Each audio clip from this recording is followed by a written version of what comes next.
out there right now. A lot of worry. A lot of dread. Some fear their enemies. Some fear themselves. Some aren't even sure what they're afraid of. Yet it grasps them. They can feel it in their chests, tendrils of fear strangling their hearts. Whispers of fear echoing through their minds. An ominous cloud hangs on the horizon, looming over the future, a maelstrom of infinite blackness and suffocating bleakness. Some have lived in the shadow of this fear for a long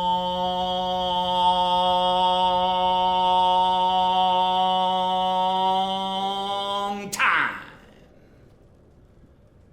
Others are only beginning to awaken, only beginning to discover that not all nightmares dissipate when you open up your eyeballs. Many interesting minds have ruminated on the subject of fear. In the midst of the Great Depression, during his first inauguration, FDR said, "The only thing we have to fear is fear itself." Author Frank Herbert, in his famous novel Dune, wrote that fear is the mind killer. Fear is the little death that brings total obliteration. Author H.P. Lovecraft, no stranger to fear, stated that the oldest and strongest emotion of mankind is fear. And the oldest and strongest kind of fear is fear of the unknown. Lao Tzu said, "There is no greater illusion than fear." But you don't need me to tell you what others have said on the subject of fear. I know that you're perfectly capable of typing quotations on fear into the Google search engine or the other search engine of your choice, baby. If you're watching this video, you must want to know my thoughts. So let's get into the fray. Into the fray. Hey, hey, hey. What do I hide? What do I put on display? I am a fearful person. Afraid of spiders, afraid of heights, afraid of other people's opinions, afraid of roller coasters that go upside down, afraid of aging, afraid of dying, afraid of the past, afraid of the future, afraid of flying, afraid of disappointing, afraid of intimacy, afraid of not being understood, afraid of not being good enough. That's just a small sample of the things that fill me with fear. Some of my fears I have overcome. Others, I have not. What does it mean to overcome fear? Doesn't mean that the fear is gone necessarily. It means that fear no longer inhibits function. Take my fear of death, for example. When I was young, I would lay awake at night, my heart pounding away in my chest because I could not accept death. No more thoughts, no more feelings, no more experiences, no more me. For some, that notion holds appeal. To me, it does not. To me, that is horrifying. I love waking up in this flesh. I love the sublime joy of being this being, and the thought that everything I am will one day yield to nothingness, and I become as I was before I was born, or even before I was conceived. That thought fills me with existential dread, or non-existential dread, I suppose. But no longer do I lay awake at night fearing the reaper's scythe, because I have come to terms with the simple reality that I cannot avoid death. I cannot bargain with it, I cannot reason with it, I cannot avoid it. And after spending years confronting that nightmarish truth, I have come to accept it. Now, the fear of death remains within me, but the power of the fear of death is diminished. I no longer feel that fear twisting in my guts, setting my heart to racing, or my stomach to churning. Death is closer now than it ever was in my youth, yet my fear of it is less potent, less powerful. I once read a book called Mastering Fear by Brandon Webb, a Navy SEAL. I found his approach to the problem of fear to be interesting. He essentially talks about using the power of your own fear to do the things that you're afraid of. He talks about channeling fear into action. I find that approach interesting because when most people set out to conquer fear, they strive to either destroy the very emotion of fear, to just get it out of me. Or they strive to build up enough courage and resolve to just overpower fear.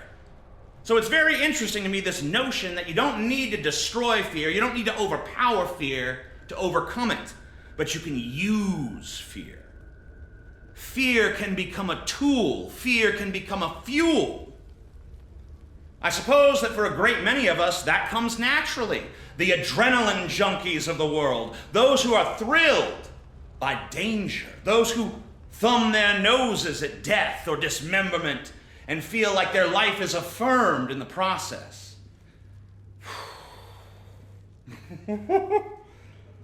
I ain't wired like that.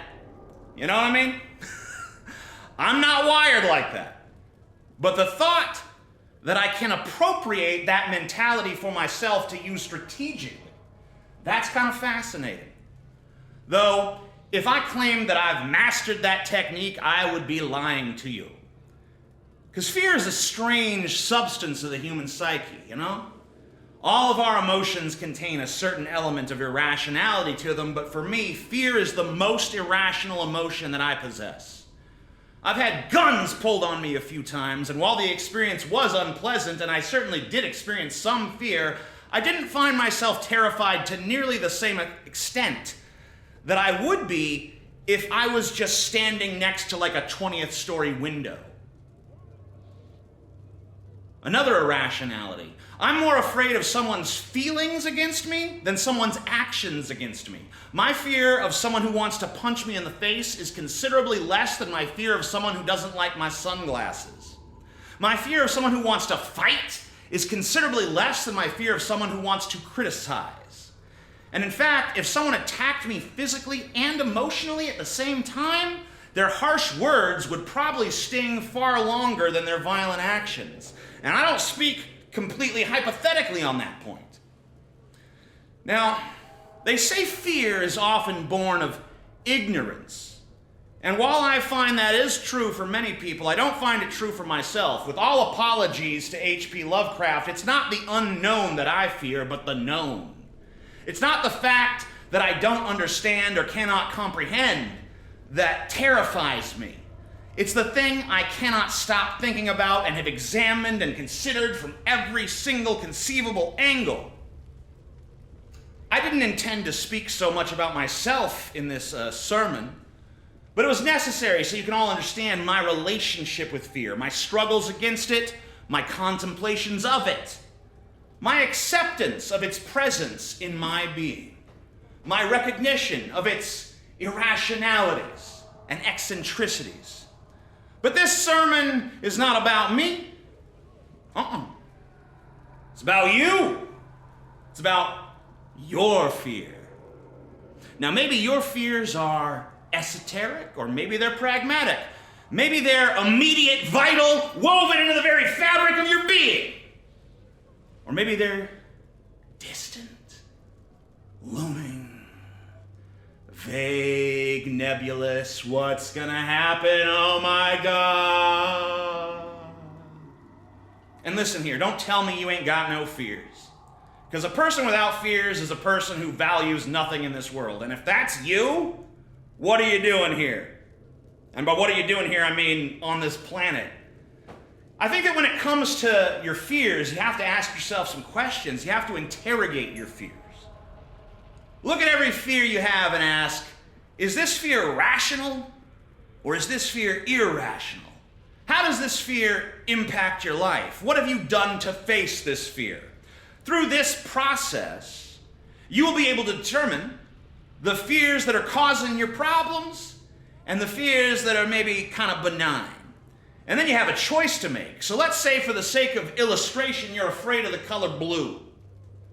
And if you actually are afraid of the color blue, sorry. But that fear would feed other fears, such as you'd be afraid to go outside during the day because the sky is blue. Can you imagine that? Your worst fear just hanging over you all the time? Ah! You have no control over what colors you might encounter in the world, right? So that fear would obviously harm your quality of life. So you have to overcome it. But how do you do that? And that's where you have to decide what approach is best for you. Do you seek to eliminate the fear entirely? Do you seek to find the courage and force of will to overcome the fear by just not allowing it to rule over you? Or do you attempt to find some way to use the fear, to channel it into some specific course of action? And once you've answered that question, you can begin to formulate a strategy for how to address the fear. You can begin to form a plan. Now, there is no one-size-fits-all approach to this. Your fears are highly personal, highly reflective of who you are and how you are wired. What you've experienced, what you think, and most of all, I think, what you value. For an egomaniac like me, almost all my fears tie into my ego. Why am I afraid to die? Because I don't want my ego to die. Why am I afraid of other people's rather superficial judgments? Because I don't want them to wound my precious ego. But you might have a very different mentality. You might be much less of a megalomaniacal narcissist. You might be more of an empath. And your fears might be that your loved ones are hurt or killed. You might be someone who survived some trauma, and you fear being put back into that same situation again.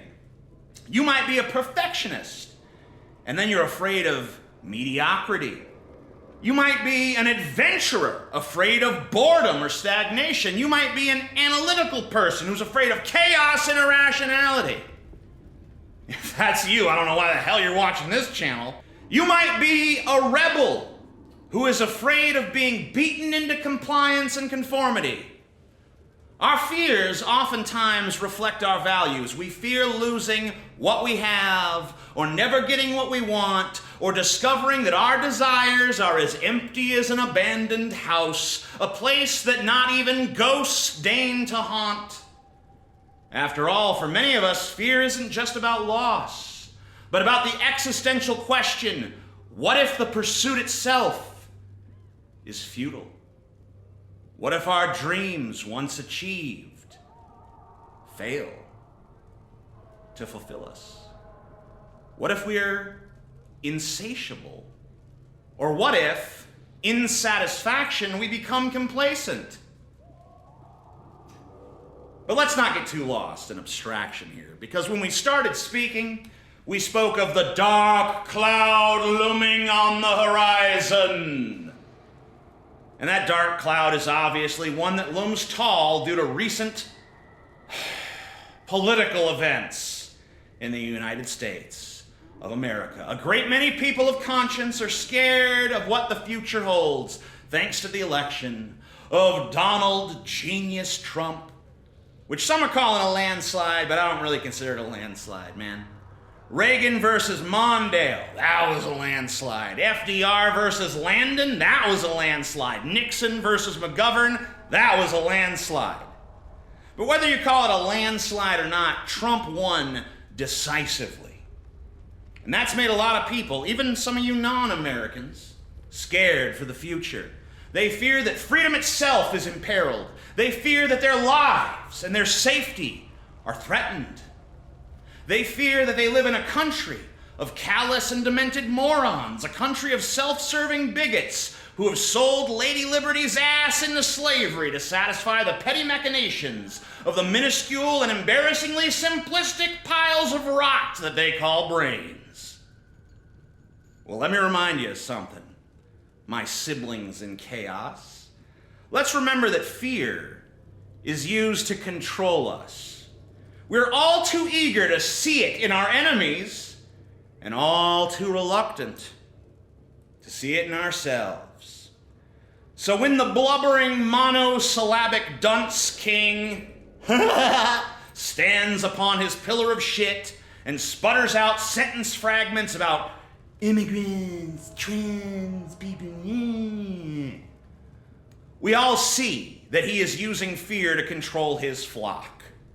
But when the platitude-spewing empty suit serves us the thin gruel of neoliberalism, a great many of us blind ourselves to the ways that fear has been used to control us.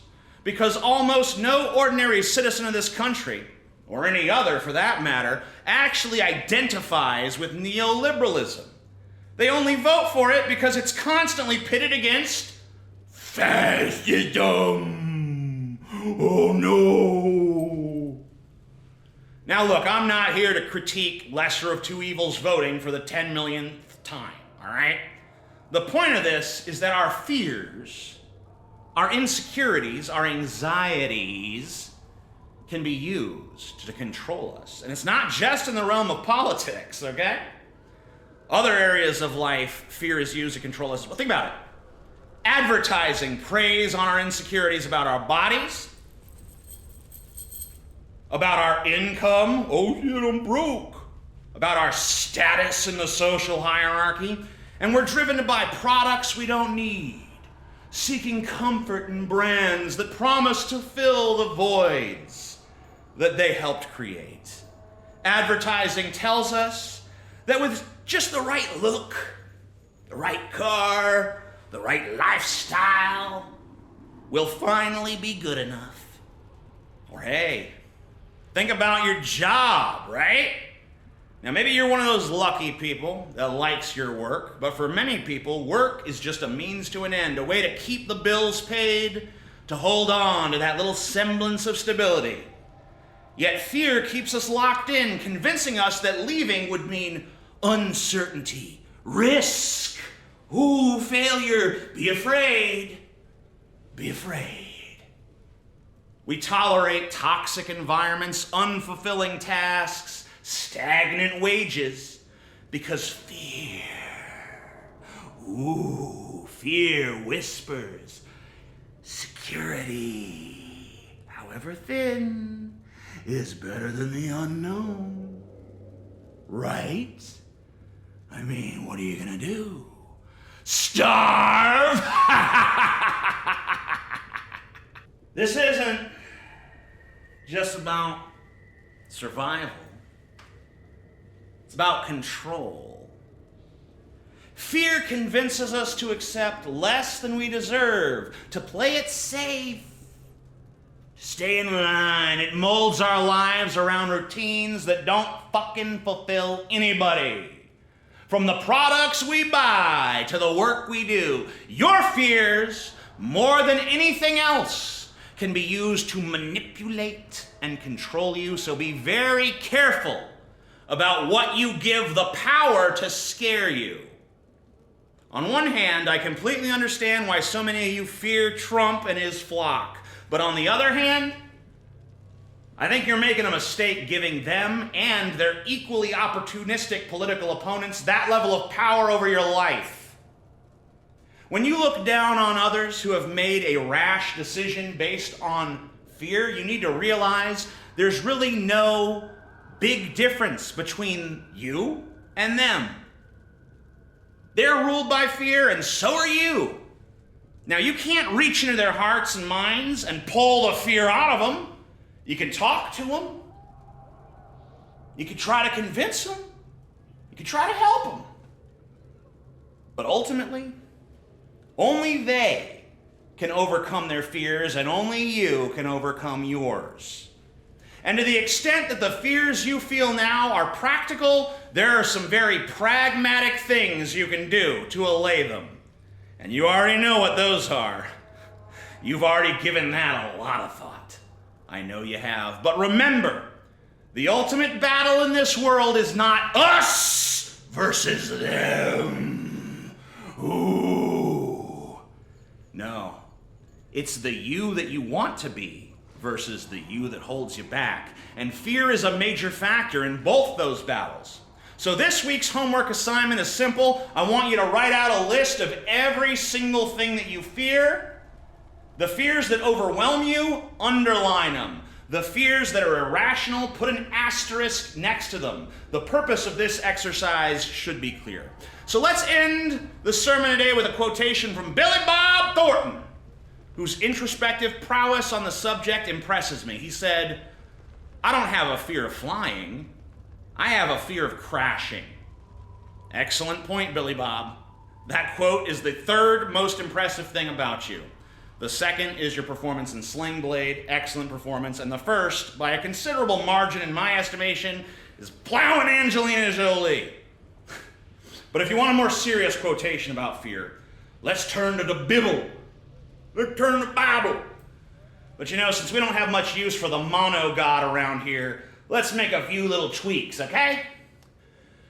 Yea, though I walk through the valley of the shadow of death, I will fear no evil, for I can stand on my own. My strength and my resolve, they guide and comfort me.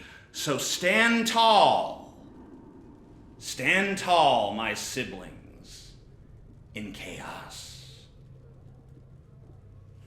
If today's sermon stimulated your brain or any other organs, then let your actions reflect that reality in the form of leaving a like on this video. If you are not currently subscribed to this channel, you should do so immediately, or you will surely be subject to all of the torments of hell.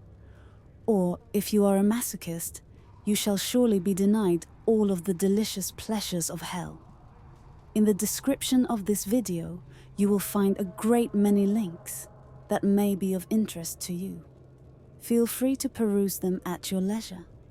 Carpe Noctem, Children of Chaos.